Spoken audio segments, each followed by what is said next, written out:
अमित जी से बात करते हैं और समझते हैं कि क्या कहना है कि जज साहब की व्याख्या किस काम की है। क्या बात है, व्याख्या नहीं कर सकते जज साहब? कोलेजियम सिस्टम इनका अपना है जो पूरी दुनिया में कहीं नहीं है। ये रिकमेंड करते हैं कि ये जज बनेगा। अच्छा। और ये इतने बेशरम हैं कि इनके यहाँ जज के वहाँ पैसा पकड़ा जाता है, ठीक है। हाँ। और ये आज तक FIR नहीं दर्ज करवा पाए। क्यों? क्योंकि अगर संविधान आपको अधिकार देता है तो आपने राष्ट्रपति के साइन होने से पहले वैसी साहब की याचिका और मौलाना की याचिका कैसे एक्सेप्ट करनी? कि होमोसेक्सुअलिटी एक अपराध है। सुप्रीम कोर्ट ने वन फाइन मॉर्निंग कहा कि नहीं, ये केस हम एबॉलिश करते हैं, ये आर्टिकल एबॉलिश करते हैं।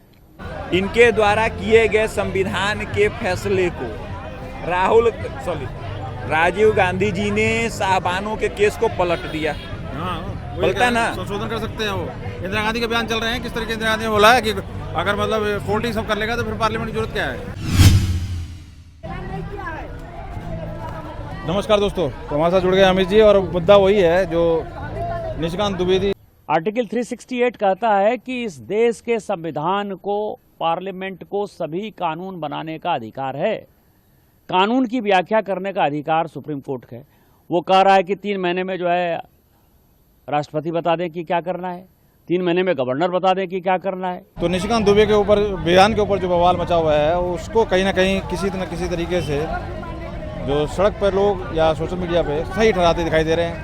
और इस बयान में ऐसा गलत क्या है और क्या कारण है कि मतलब राष्ट्रपति और संसद में चीज़ों को पास होने के बाद सुप्रीम कोर्ट को व्याख्या करने की जरूरत पड़ती है। किसान आंदोलन में हमने देखा क्या बयान आया, राम मंदिर का फैसला किस तरीके से आया, ज्ञान व्यापी और सब चीज़ें चली रही हैं, उनके ऊपर हमने शाहीन बाग के ऊपर भी किस तरीके का कोर्ट का रवैया रहा और जज साहब के वहाँ पैसे मिलने की बात भी अभी आई है। तो ये सारी चीज़ों से आखिर अमित जी से बात करते हैं और समझते हैं कि क्या कहना है कि जज साहब की व्याख्या किस काम की है। क्या बात है, व्याख्या नहीं कर सकते जज साहब? नहीं कर सकते सर। पार्लियामेंट को ये दिखाना पड़ेगा कि कोर्ट माने कुछ नहीं होता। अच्छा भैया देखिए, जिस देश में किसी की अकाउंटेबिलिटी नहीं होती है उस देश उनको पावर नहीं दी जा सकती। सीधी सीधी बात है। अच्छा। तो रूल बनाने का पावर केवल और केवल संसद को है, ठीक है। संसद को ही यह अधिकार है कि वो कानून बनाए और ये अधिकार किसी को नहीं दिया जा सकता। और सुप्रीम कोर्ट होती कौन है उसकी व्याख्या करने वाली? सुप्रीम कोर्ट कहते हैं सुप्रीम होती है। भैया तुमको सेलेक्ट कौन करता है? कोलेजियम सिस्टम इनका अपना है जो पूरी दुनिया में कहीं नहीं है। ये रिकमेंड करते हैं कि ये जज बनेगा। अच्छा। और ये इतने बेशरम हैं कि इनके यहाँ जज के वहाँ पैसा पकड़ा जाता है, ठीक है। हाँ। और ये आज तक FIR नहीं दर्ज करवा पाए। क्यों? क्योंकि उसके लिए CJI की अनुमति चाहिए। अब एक बात बताइए, इस देश में ऐसा कैसे चलेगा? कहते हैं संविधान हमें अधिकार देता है, जज साहब ये बात करते हैं। भैया अगर संविधान आपको अधिकार देता है तो आपने राष्ट्रपति के साइन होने से पहले वैसी साहब की याचिका और मौलाना की याचिका कैसे एक्सेप्ट करनी? मुझे ये समझाएंगे? देखिए, सुप्रीम कोर्ट जो है नामक संस्था जो है, एक सुप्रीम कोर्ट भारत में संस्था है जिसकी औकात ये है कि इलाहाबाद के हाई कोर्ट के फैसले को, ठीक है, ये लोग कुछ बोल नहीं पाए। इंदिरा गांधी ने इमरजेंसी लगा के इनका सारा पावर खींच लिया और ये चुपचाप, कभी जिंदगी में आवाज़ नहीं निकली इनके मुंह से। इनके द्वारा किए गए संविधान के फैसले को राजीव गांधी जी ने साहबानों के केस को पलट दिया। बोलता ना, संशोधन कर सकते हैं। वो इंदिरा गांधी के बयान चल रहे हैं, किस तरीके इंदिरा गांधी ने बोला है कि अगर मतलब कोर्ट ही सब कर लेगा तो फिर पार्लियामेंट की जरूरत क्या है। तो कोर्ट ने उसके बाद वो सुप्रीम कोर्ट नाम की जो संस्था थी वो कभी बात नहीं की। मोदी जी आए हैं, ठीक है, सर्वसम्मति से 2015 में भारत के इतिहास में 1-2 ही कानून ऐसे हुए हैं जो सर्वसम्मति से पारित हुए हैं। एक लेजिस्लेशन का अधिकार पार्लियामेंट से, दूसरा चुनावी बांड वाला, इलेक्टोरल बांड। यही 2 फैसला जो है, ठीक है, ये सर्वसम्मति से भारत की संसद से पास हुआ, लोकसभा में भी, राज्यसभा में भी, और इसको आज तक सरकार लागू नहीं कर पाई। तो ये सरकार का फेलियर है। अब आते हैं जज साहब के महोदय के ऊपर, क्यों वैसा करते इसको समझिए। जज साहब को निर्णय यहाँ सुप्रीम कोर्ट को दिया जाता है जस्टिस करने के लिए, और इनका जस्टिस कुछ ऐसे है कि इन्होंने एक हिस्टोरिकल फैसला दिया राम मंदिर का, ठीक है, अभी तो 5 जजों की खंडपीठ बैठी, सब कुछ किस तरह से दिया। 5 जजों के फैसले में किसान साइंस बाग पे देखा नहीं, कुछ फैसला नहीं आया, क्या फैसला है? सुनिए तो सही, सुप्रीम कोर्ट के फैसले पे इन लोगों ने, सुप्रीम कोर्ट ने राम मंदिर बनाने का आदेश दिया। कितने साल के बाद? 542 साल के बाद। कितने साल के पेपर मांगे? 13,000 साल के। तब इनको कुछ नहीं समझ में आया। तब तो कहे नहीं भैया आपको तो प्रूफ करना पड़ेगा। हमने प्रूफ किया, हमें वो किया। सब कुछ होने के बाद माननीय जज महोदय ने क्या किया? कहते हैं भाई ऐसा है कि आपको तो जस्टिस मिल गया, इनको 5 एकड़ जमीन दे दो। हाँ, वहाँ भी कॉम्प्रोमाइज ही हुआ। इसको कहते हैं कॉम्प्रोमाइज, तो वो भी जस्टिस नहीं हुआ। अब सुन लीजिए, संविधान, अब इस देश में एक सबसे बड़ा मिसकॉन्सेप्शन ये है कि संविधान आपको अधिकार देता है। अब मैं कुछ एक्सप्लेन करता हूँ, बड़े ध्यान से सुनिएगा। लोगों को ये बात समझनी होगी, ठीक है, कि संविधान आपको अधिकार नहीं देता है। ये बात आपको समझनी होगी और इस बात को समझिए। मैं एक्सप्लेन कर देता हूँ बड़े आराम से। समझाइए विस्तारपूर्वक। यहाँ हम लोग रिकॉर्ड कर रहे हैं, ये हमारा संवैधानिक अधिकार है, ठीक है। अगर मान लीजिए कुछ 50 लोग यहाँ आ जाते हैं और हमको यह करने से रोक देते हैं, हम क्या करेंगे? हम थाने जाएंगे, FIR दर्ज करवाएंगे, कोर्ट जाएंगे, कोर्ट पुलिस को आदेश देगी कि भाई देखिए इनके साथ ऐसा ना होने पाए। हो गया, हमने रिकॉर्ड करना शुरू किया, नहीं कर पाए ना, हमारा तो रिकॉर्ड नहीं हुआ। हमें कंपनसेट किया कि पुलिस हमारी सुरक्षा करेगी। अब और बड़े मजे की बात सुनिए, अगर फिर मैं शुरू किया और 500 की जगह 5,000 लोग आ गए फिर से उस प्रोग्राम को रोकने, पुलिस बचाएगी? संविधान आपको अधिकार नहीं देता है, संविधान आपको कंपनसेट करता है। ऑब्वियसली बात है। क्या करता है? कंपनसेट करता है। वो भी आप जिंदा बचेंगे कि नहीं बचेंगे इसकी कोई गारंटी नहीं है।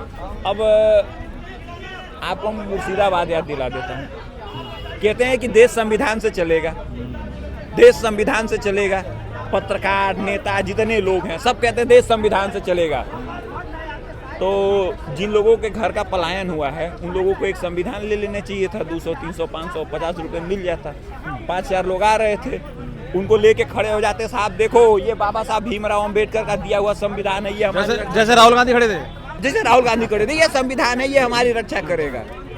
देख लेते संविधान कितनी रक्षा कर रहा है। तो उसके बाद जो संविधान का रक्षा करता वो मारा जाता, ठीक है। अब उसके घर वालों को चाहिए था, इस देश में जितने ये लोग घूम रहे हैं, नेता से लेके पत्रकार, मीडिया और ज्ञान देने वाले, उनको पकड़ के कूटो, खूब कूटो कि अबे गधे, वहां जब भीड़ हमला कर रही थी संविधान मुझे क्यों नहीं बचाने आया? आपको अधिकार केवल आपका घर, आपका परिवार, आपका समाज और आपके लोग देंगे, वो आपके पास है नहीं। बर्थ रेट, बच्चे आपसे पैदा नहीं होने, क्या होने हैं? बच्चे आपसे पैदा नहीं होने हैं, ठीक है। परिवार आपके पास है नहीं, दोस्त यार आपके पास हैं तो आप सैटरडे संडे छुट्टियां मनाने चले जाते। आप किसी को फोन कर दीजिए तो वो तो आपकी कोई मदद को नहीं आएगा। तो भैया जब आपके पास कुछ है नहीं है तो आपको आपकी सुनेगा कौन? तो निशिकांत दुबे ने ठीक कहा, मतलब ये देश इलेक्टेड लोगों से चलेगा, सेलेक्टेड लोगों से नहीं चलेगा। क्यों सरदार जी? निशिकांत दुबे ने ठीक कहा ना, सेलेक्टेड लोगों से चलेगा, ठीक है, सेलेक्टेड लोगों से नहीं चलेगा। तो इस देश को ये निर्णय करना पड़ेगा कि चाहे पुलिस वाला हो जो कंप्रोमाइज्ड है, एक नेता आएगा उसकी बात माननी पड़ेगी। क्यों? क्योंकि नेता के पास ये अधिकार है कि अगले 5 सालों के बाद जनता उसको पलट सकती है।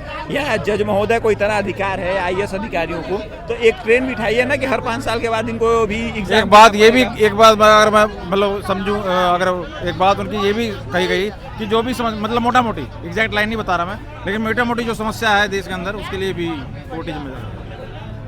ये बात भी कुछ इस तरह की बात बोली गई उन्होंने। यह कोर्ट की बात तो छोड़ दीजिए, इस देश का जिम्मेदार ही कानून है, संविधान है। जब तक आप इसको लेके चलेंगे तब तक आप वो जूते खाएंगे। भैया मुर्शिदाबाद में उन लोगों ने पूछा कि मैं संविधान को फोन कर रहा हूँ कि संविधान महोदय मुझे 10 लोगों को मारना है, उन्होंने संविधान से पूछा था। तो अभी नहीं, एक मिनट, ममता बनर्जी को फोन किया था कि ममता बनर्जी मैं जा रहा हूँ 50 लोगों को घर से बेघर करने के लिए। ममता बनर्जी से पूछा था कि पुलिस वालों को फोन किया था कि मैं जा रहा हूँ ये दंगा करने। वो क्यों करने में कामयाब रहे? क्योंकि उनके पास उनका समाज, उनका परिवार और उनके लोग साथ थे। वो उन्होंने अपना अधिकार हासिल किया, जो चाहेंगे वो अधिकार हासिल करेंगे। पर कानून अंधा तो नहीं रहा बीजेपी राज में, मोदी के राज में। अब तो पट्टी हट चुकी है। कहाँ? या टी नहीं भैया, आपको मूर्ख बनाया गया है तो आपकी गलती है ना, मेरी गलती तो नहीं हो सकती। मैंने आपको संविधान का अधिकार बता दिया कि भैया 10 लोग मारने आए तो लेके खड़े हो जाओ। संविधान आपको अधिकार देता है। जो ये बात बोलता है, पहले एक हाथ में जूता लो, पहले हाथ में जूता निकालो। जैसे बोले संविधान अधिकार देता तो इसे 5-7 जूता मारो उसको। भैया अगर संविधान अधिकार देता तो सेल्फ डिफेंस का कानून बनाने की क्या जरूरत थी? नहीं, कुल मिला के अल्टीमेटली हर कोई थोड़ी सेल्फ डिफेंस करता है, कोई हर मतलब कोर्ट में और कानून के मतलब चक्कर तो काटते हैं लोग, जमीन बेच के। अरे 25 लोग आएंगे, आप मर जाएंगे, उसके बाद क्या कर लेंगे? जो भी है, लेकिन भाई देखो, अगर मैं आप मेरे को थप्पड़ मारे तो लीगल तरीका तो यही है कि मैं जाऊं संविधान के पास। मैं अगर सामने यहाँ तो मैं तो यही कह रहा हूँ कि मैं आपको थप्पड़ मारने जाऊं तो आप संविधान लेके आओ ना, कि भैया मेरे हाथ में संविधान है, मेरी रक्षा करेगा। तो मतलब कमजोर के लिए है। अगर मैं आपसे जबरदस्त हूँ तो मैं आपको वहीं कर दूंगा सीधा, ये है मतलब। है तो उसी के लिए है ना संविधान। संविधान अधिकार उसको देता है जिसके पास उसका परिवार, उसके लोग, उसके घर वाले सक्षम है। आपके पास कुछ है ये नहीं है तो आपको कहाँ से अधिकार मिल गया भाई? आप यहाँ से जाओगे तब तक यहाँ से हम जाएंगे, 25 लोगों को लेके आएंगे, थाने पहुँचते पहुँचते फिर मारेंगे, आपका घर लूटेंगे, पलायन करेंगे। ये बताइए, ये संविधान अधिकार दिया कश्मीरी पंडितों को? 40 साल हो गया घर से बाहर निकले, आज 35 साल हो गया ना, 35 साल हो गया, अधिकार मिल गया उनको? नहीं मिला, मिला नहीं मिला ना। मुर्शिदाबाद में जो हुआ उसका अधिकार मिल गया।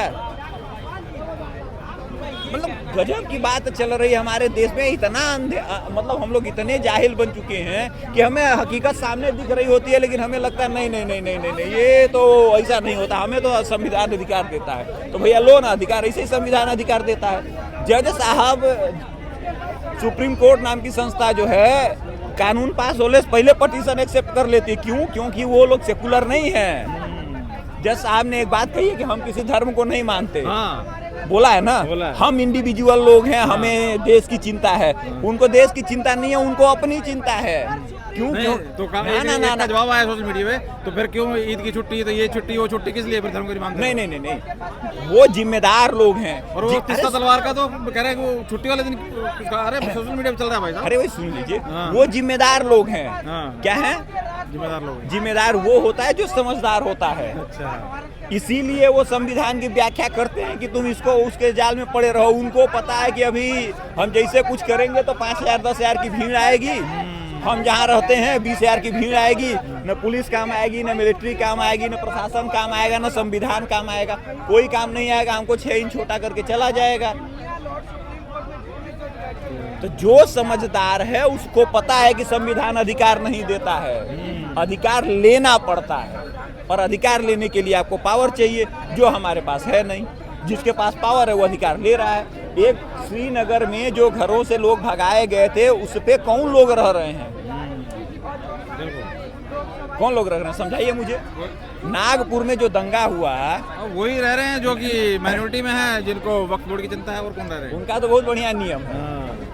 5% आतंकवादी होते हैं, ठीक है, वो बेचारे बम लगा के फट जाएंगे, ठीक है। अब देखिए हमारे समाज में 60 से 70% लोग आज भी वेजिटेरियन हैं, ठीक है। यहाँ एक दुकान 25 लाख की खरीद लेगा, वो 5,000 जाके अपना आराम से उसमें अपना मस्जिद में दे देगा। 500 लड़कों को बुला के चाय पिलाएगा। 10 दिन वो हल्ला दंगा करेंगे, लगेगा आपका गाय या मीट है वो काटने। आपके धंधे बंद, आपके दुकान के आगे 500 लोग 10 दिन हंगामा कर देंगे। कौन आएगा भाई ग्राहक आपके पास? आप तो गए। उसके बाद वो आपका बगल वाला आएगा क्या, भैया आप तो आपकी दुकान बहुत बुरा हो रहा है आपके साथ, ऐसा है कि मुझे 5 लाख में दे दीजिए। तो आपकी दुकान भी ले गया, आपका बिजनेस भी ले गया और आपका सारा कुछ ले गया। कुछ दिन बाद वो गेटो बन जाएगा, गेटो के बाद मिनी पाकिस्तान बन जाएगा। ये तो उनकी पॉलिसी है ना भैया, इसीलिए वो 14 बच्चा पैदा करते हैं। 75-80 सालों से ये नियम चल रहा है। और इस मामले में 2 देश के मुसलमान अव्वल हैं। पहले वाले बयान पे आते हैं, रुक जाइए, पहले पे फिलिस्तीन और दूसरे नंबर पे भारत। तो कुल मिला के निशिकांत दुबे जी के बयान के ऊपर आप फाइनली ये कह रहे हैं कि उन्होंने कोई गलत नहीं कहा, ये कहना चाह रहे हैं? भैया ये देश इलेक्टेड लोगों से चलता है, सिलेक्टेड लोगों से नहीं चलेगा। सिलेक्टेड लोगों से चलता है? नहीं, अच्छा, ये देश चल रहा है सिलेक्टेड लोगों से। हाँ, लेकिन चलना चाहिए चलना चाहिए इलेक्टेड लोगों से। चलिए, आप क्या राय रखते हैं जरूर कमेंट करके। बहुत बहुत धन्यवाद।